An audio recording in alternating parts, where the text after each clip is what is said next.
প্রথম যে গানটা, তোমার দুহাত ছুঁয়ে শপথ নিলাম, থাকবো তোমারই আমি কথা দিলাম।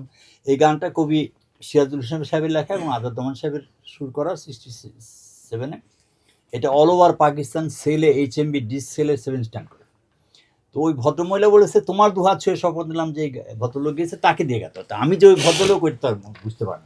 পরে 2 দিন পরে অবশ্য গানটা রেকর্ডিং হয়েছে এবং নায়কটা রাজ্জাক আমাকে পরপর 3 দিন তার বাসায় এই যে ওনার কুকের সঙ্গে পরিচয়, কীভাবে রাগলে রাগে, হাসলে হাসে, ওয়াইফের সঙ্গে, মেয়েদের সঙ্গে, ছেলেদের সঙ্গে কীভাবে কথা বলে, উনি এটা 3 দিন দেখাইছিল। নায়কটা রাজ্জাকের আমি তখন যেটা ছিল, প্রত্যেকে আমরা কিন্তু প্রত্যেকে যেরকম একজন টি বয়, তারও ওর কন্ট্রিবিউশন ছিল। রেকর্ডিং স্টুডিওতে যে টি বয় ছিল তারও কিন্তু সিনেমাতে কন্ট্রিবিউশন ছিল। আর নায়করাজ রাজ্জাক কখনো বলে না যে আমি এককভাবে রাজ্জাক হয়েছি, আর আমি খুশি, তার কখনোই বলতে পারবো না যে আমি এককভাবে খুশি।